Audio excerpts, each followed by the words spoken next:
This is week 11, day 7 of the Bible in a Year Live podcast. We will continue to be reading from the Christian Standard Bible this week. Join the live discussion every Sunday at 6:30 p.m. You can find the Zoom details for that in the description. Let's dive in. Deuteronomy 14 through 16. Forbidden practices. You are the sons of the Lord your God. Do not cut yourselves or make a bald spot on your head on behalf of the dead, for you are a holy people belonging to the Lord your God.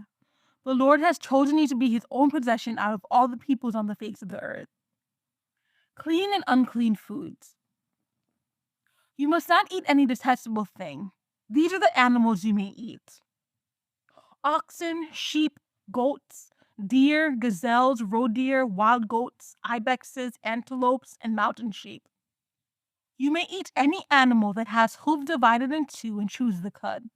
But among the ones that chew the cud or have divided hooves, you are not to eat these: camels, hares, and hyraxes. Though they chew the cud, they do not have hooves. They are unclean for you. And pigs, though they have hooves, they do not chew the cud. They are unclean for you. Do not eat their meat or touch their carcasses. You may eat everything from the water that has fins and scales, but you may not eat anything that does not have fins and scales. It is unclean for you. You may eat every clean bird, but these are the ones you may not eat: eagles, bearded vultures, black vultures, the kites, any kind of falcon, every kind of raven, ostriches, short-eared owls, gulls, any kind of hawk, little owls, long-eared owls, barn owls, eagle owls, ospreys, cormorants, storks, any kind of heron, hoopoes, and bats. All winged insects are unclean for you. They may not be eaten, but you may eat every clean flying creature. You are not to eat any carcass. You may give it to a resident alien within your city gates, and he may eat it, or you may sell it to a foreigner. For you are a holy people belonging to the Lord your God. Do not boil a young goat in its mother's milk. A tenth for the Lord. Each year, you are to set aside a tenth of all the produce grown in your fields. You are to eat a tenth of your grain, new wine, and fresh oil, and the firstborn of your herd and flock, in the presence of the Lord your God, at the place where he chooses to have his name dwell, so that you will always learn to fear the Lord your God. But if the distance is too great for you to carry it, since the place where the Lord your God chooses to put his name is too far away from you, and since the Lord your God has blessed you, then exchange it for silver. Take the silver in your hand and go to the place the Lord your God chooses. You may spend the silver on anything you want: cattle, sheep, goats, wine, beer, anything you desire. You are to feast there in the presence of the Lord your God and rejoice with your family. Do not neglect the Levite within your city gates, since he has no portion or inheritance among you. At the end of every 3 years, bring a tenth of all your produce for that year and store it within your city gates. Then the Levite who has no portion or inheritance among you, the resident alien, the fatherless, and the widow within your city gates, may come, eat, and be satisfied. And the Lord your God will bless you in all the work of your hands that you do. Debts canceled. At the end of every 7 years, you must cancel debts. This is how to cancel debt. Every creditor is to cancel what he has lent to his neighbor. He is not to collect anything from his neighbor or brother, because the Lord's release of debts has been proclaimed. You may collect something from a foreigner, but you must forgive whatever your brother owes you. There will be no poor among you.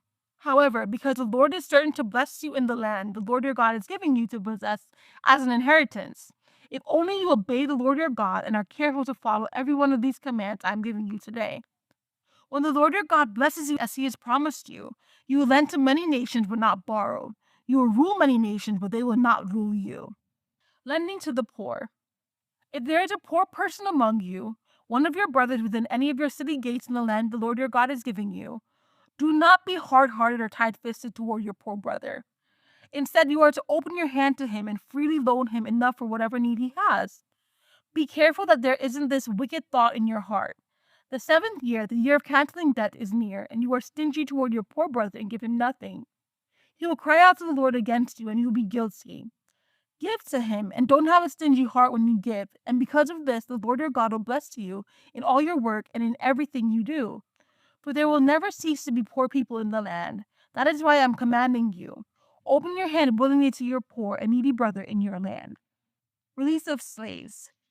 If your fellow Hebrew, a man or woman, is sold to you and serves you 6 years, you must set him free in the 7th year. When you set him free, do not set him away empty handed. Give generously to him from your flock, your threshing floor, and your winepress. You are to give to him whatever the Lord your God has blessed you with. Remember that you were a slave in the land of Egypt, and the Lord your God redeemed you.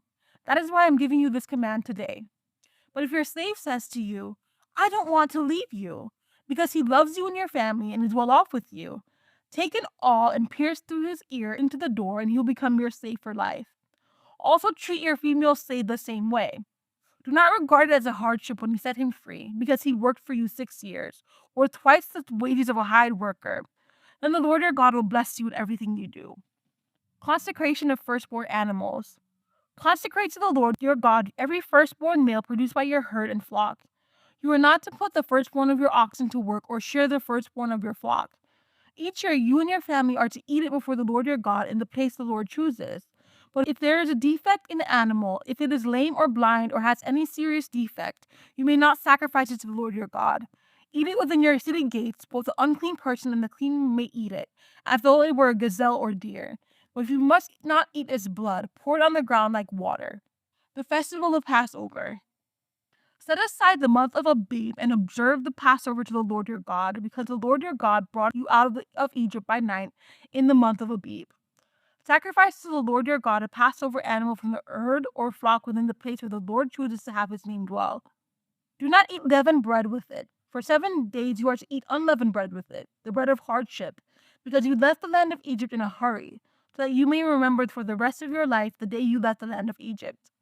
No yeast is to be found anywhere in your territory for 7 days, and none of the meat you sacrifice in the evening of the first day is to remain until morning. You are not to sacrifice a Passover animal in any of the towns the Lord your God is giving you. Sacrifice the Passover animal only at the place where the Lord your God chooses to have his name dwell. Do this in the evening as the sun sets, at the same time of day you departed from Egypt. You are to cook and eat it in the place the Lord your God chooses, and you are to return to your tent in the morning. Eat unleavened bread for 6 days. On the 7th day there is to be a solemn assembly to the Lord your God, and do not do any work. The Festival of Weeks. You are to count 7 weeks, counting the weeks from the time the sickle is first put to the sanding grain. You are to celebrate the festival weeks of the Lord your God with a freewill offering that you give in proportion to how the Lord your God has blessed you. Rejoice, because the Lord your God, in the place where he chooses to have his name dwell, you, your son and daughter, your male and female slave, the Levite within your city gates, as well as the resident alien, the fatherless and the widow among you. Remember that you are slaves in Egypt. Carefully follow these statutes. The Festival of Shelters. You are to celebrate the Festival of Shelters for 7 days when you have gathered in everything from your threshing floor and winepress. Rejoice during your festival, you, your son and daughter, your male and female slave, as well as the Levite, the resident alien, the fatherless, and the widow within your city gates. You are to hold a 7-day festival for the Lord your God in the place he chooses, because the Lord your God will bless you in all your produce and in all your work of your hands, and you will have abundant joy. All your males are to appear 3 times a year before the Lord your God in the place he chooses, at the festival of unleavened bread, the festival of weeks, and the festival of shelters. No one is to appear before the Lord empty-handed. Everyone must appear with a gift suited to his means, according to the blessing the Lord your God has given you. Appointing judges and officials.